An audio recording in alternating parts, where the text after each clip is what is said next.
Yes, I know it's just a season opener, and I know that college football, it's a marathon. It's not a sprint. You don't win the national championship on opening Saturday.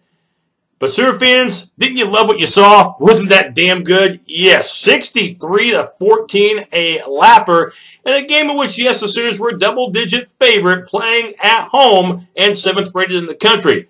But, man, this one really exceeded my expectations, especially for a season opener. The Sooners, yep, fantastic in all three phases, offense, defense, and even special teams, which we'll talk about later. Florida Atlantic, 11-win team a year ago and returning a good chunk of their starting lineup. But today, Oklahoma made the Owls look like a junior varsity team. I mean, they made them look absolutely inferior. And the Sooners, with that amazing start, 28 points in the first quarter alone. Kyler Murray was fantastic. And again, you don't want to read too much into just one game because you'll have different opponents, different challenges along the way. And, of course, in between the ears, mental, being ready to play every week. And in this game, the Sooners looked like a very loose squad. They looked fired up and absolutely executed, did one hell of a job, especially against Devin Singletary. We'll talk about that later. But first, of course, the offense. And Kyler Murray, had terrific touch today. Completed his first 7 passes, including that opening possession. You notice that throw that he had over the middle out of the outreached, stretched hands of a defender. Yeah, put a little bit of pizzazz on it. But you might have seen my pregame show earlier in the week. My big byline for that was keep it simple, stupid. That's KISS, meaning let the running game make everything else happen. And on the opening possession, OU did that because 5 of those 7 plays in that scoring touchdown, which gave OU the 7-0 lead, those were runs, both by Murray and, of course, by Rodney Anderson, who had a very short day but very productive day. 5 carries for him, but 100 yards. A couple of touchdowns, 30-yard run, and, of course, the 65-yard run in which, I don't know if Florida Atlantic was thinking on that play in which Anderson went for 65 on the option. Absolutely no containment at all. Catching the Owls with their pants down, and, of course, Anderson did the rest down the sideline.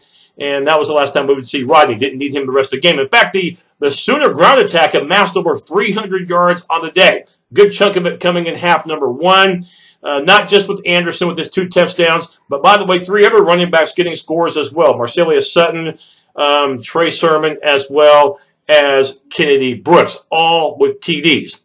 Getting back to Kyler Murray, though, like I said, completed his first 7 passes. We already knew about his athleticism, but he also, too, connected on his passes, especially in the second quarter when he went over the top on a 65-yard touchdown pass to Hollywood Marquise Brown. Brown, by the way, for the day, had a couple of touchdowns. So the Oklahoma offense sizzled from the beginning, and second half, we saw a lot of the reserves get some action. And so overall, you'd have to say that it couldn't have gone any better. And as my byline for this particular video says, it was as lopsided as it gets. And it certainly was that. And defensively for the Sooners, wow, what a job that defensive line did. I mean, are you kidding me? Shoot. The play of Kenneth Mann, supplying pressure from the outside. Great containment by him. Marquise Overton.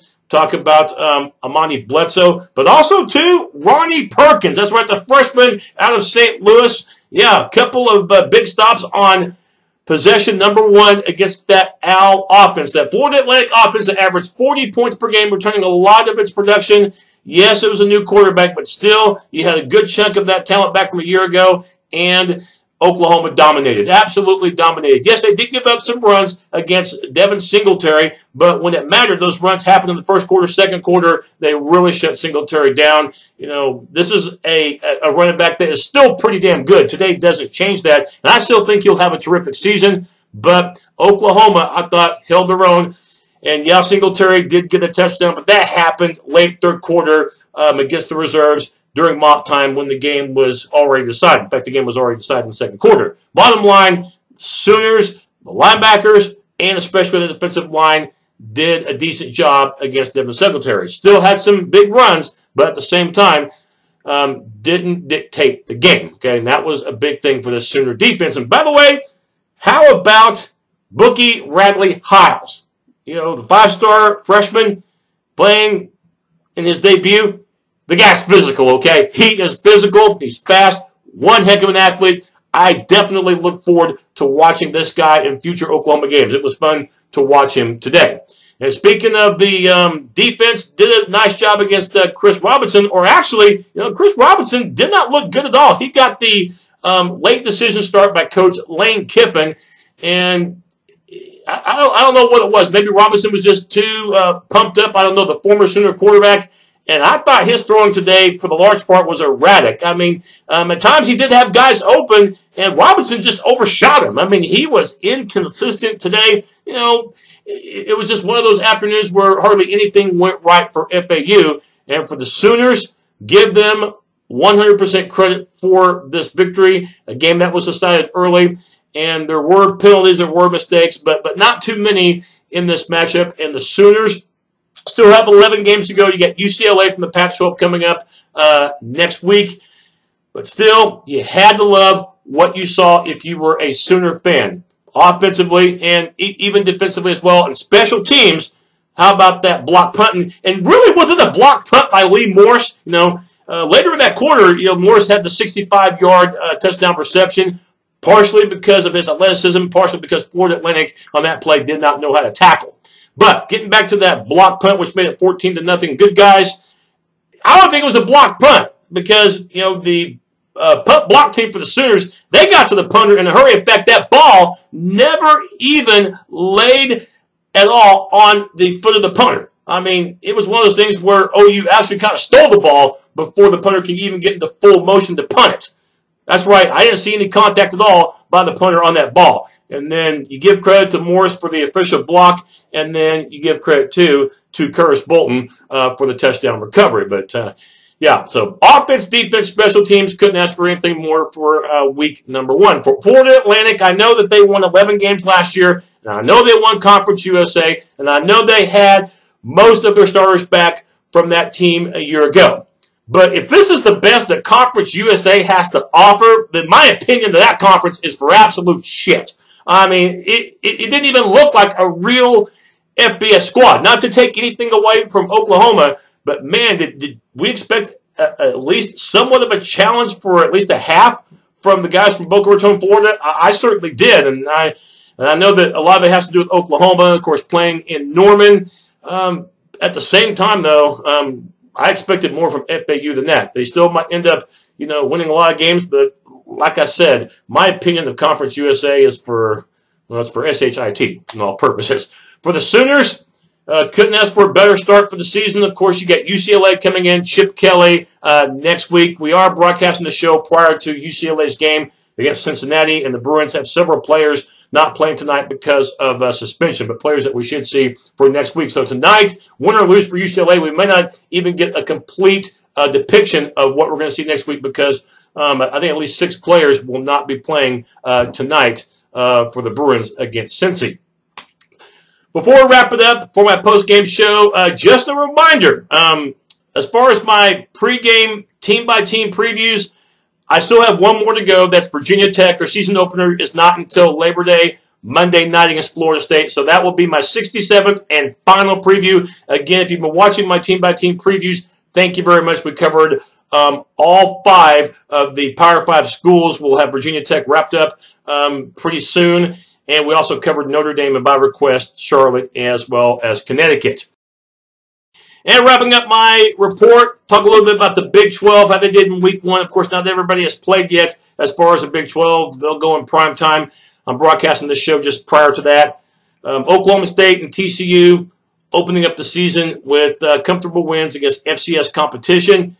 Texas Tech. Now, some thought you have to have a better defense this year. Watch out. Well, it didn't show up today against Ole Miss. Ole Miss, one of the worst teams in the SEC. But still, the Rebels were able to win and win comfortably against the Red Raiders and score a lot of points in doing so. That game at Houston, yeah, the Cliff Kingsbury watch is definitely on. But you probably knew it would be anyway. Texas Longhorns. This is one big reason why I don't buy Phil Steele's bullcrap and I don't buy his college football magazine because he always hypes up Texas. He had Texas picked pretty high, and maybe I'll be wrong. Maybe Texas gets a lot better and contends in the Big 12. but not as a result of what I saw today. Granted, a nice comeback after trailing early, having to deal with weather delays and the slop at Landover, Maryland. But the Longhorns' problem today is the same problem that they had last year. They can't win close games, okay? And there is a fine line between winning and losing. So Texas definitely has to pick it up as they lose to Maryland for the second straight year. Late third quarter, as I'm broadcasting this, West Virginia, after a tight first half, pulling away from Tennessee, 33-14. We'll see how that materializes from Charlotte at game's end.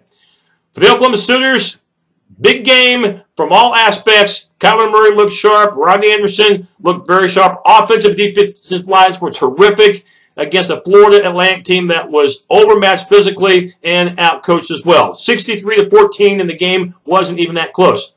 Yeah, Sooner fans, be proud of this team. It's just one game, but maybe this is a season where the Sooners make just as much noise as they did in 2017. Of course, UCLA coming up next week. Boomer Sooner.